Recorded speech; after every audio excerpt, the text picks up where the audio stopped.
অনেকের Facebook social মিডিয়ায় court পর্যন্ত ছুটছে, জ্বলন লাগছে, যেখানে যেখানে বিভিন্ন জায়গায় এই বোর্ডকে ব্যবহার করে তারা নিজেদের স্বার্থ সিদ্ধি করেছে। আর এখানে একটা কুলাঙ্গার আছে, আমাদের সমাজের কুলাঙ্গার, তাকে আমি কুলাঙ্গারই বলি। যে কুলাঙ্গারটা 10 বছর এই তফসিলি বাউরি হাড়ি মুচি এই শিডিউল কাস্টের বাবা সাহেবের সংবিধানের সংরক্ষণ কোটায় এখানে প্রার্থী হয়েছিল, 2 বার এমএলএ হয়েছিলেন। একটা বাউরি জাতির মানুষের কথা বলেনি, একটা বাউরি লোক বাড়িতে গেলে বলেনি এক কাপ চা খাও। তার হঠাৎ করে পীড়িত জেগেছে, বলছে আমি নাকি বাউরি সমাজের কথা ভাবি, বাউরি সমাজের জন্য কাজ করব। 10 বছর এমএলএ থেকে একটা কোনো কাজের দিকে নাই, লবঢঙ্কা, 25টা ডাম্পার আর 2 তলা বাড়ি আর আসানসোলে ফ্ল্যাট, আর এখন বাউরি জাতির মানুষের জন্য পীড়িত ওরা উতলে পড়ছে। কিভাবে যে এই ভাষাটা প্রয়োগ করলেন আমার জানা নেই। কুলাঙ্গার কাকে বলে, কাকে বলা হয়, এই ব্যাপারটা আমার মনে ওনার কিছু বোধগম্য নেই। কুলাঙ্গারের অর্থ কি হয় সেটা ওনার মনে হয় জানা নেই।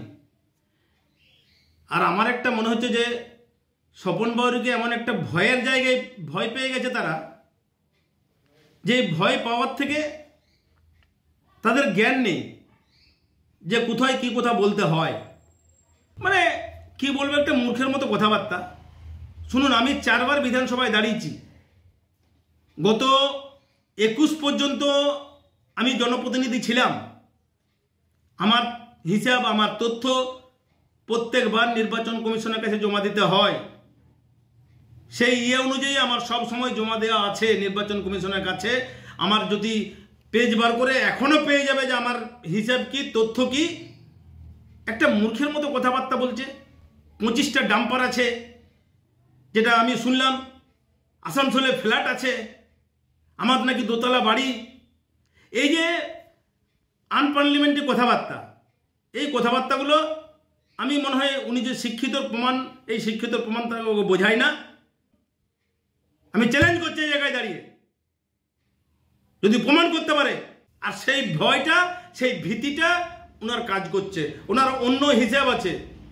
আর উনি আমার এলাকার মানুষ জানেন, এলাকার মানুষ বটেন নাকি যে আমার সমাজের মানুষের জন্য আমি কি করেছি সেটা আমার বিধানসভার মানুষ জানেন। যারা আমার সমাজের মানুষ তারা জানে, ও জানবে কি করে? এখন ওইটা দল ঠিক করবেন, টিকিট পাওয়ার ব্যাপারটা, ওটা আমাদের ব্যাপার নয়। ওটা দল দেখছেন, দল বিচার করছেন।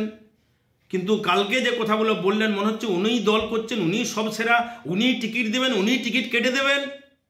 কালকে যেটা বললেন আমি তো শুনে অবাক হয়ে গেলাম। এত বড় ওডাসিটি দলে, এখনো ভালো করে দলে সোজা হয়নি মানুষটা। এই সবে মাত্র সে দাঁড়িয়েছে। ও কদিন আগে বিজেপি করেছে, কদিন আগে আব্বাস সিদ্দিকীর সঙ্গে মিটিং করেছে, কদিন আগে কুর্মী সমাজের নেতা অজিত বাবুর সঙ্গে মিটিং করেছে। তার সমস্ত তথ্য আমার কাছে আছে। আজকে আবার তৃণমূলের মঞ্চে দাঁড়িয়ে তৃণমূলের নিয়ে বড় বড় কথা বলছে। আমাদের লজ্জা হচ্ছে এগুলো শুনে। শুনুন, দল চাকরির টিকিট দেবেন, আমরা সানন্দে মেনে নেব। কিন্তু উনি যেভাবে বললেন যে টিকিট আমরা দেবো, আমরা ঠিক করে দেবো, আমরা জনজাতি ঠিক করব, উনি নিজে কি মনে করেন আমি জানি না। ভালো করে ভাবুন। আরে রাস্তায় কোথায় নামবেন? এই এলাকা ওনার বটে নাকি? উনি যেখানে থাকেন সেই রাস্তায় নামবেন।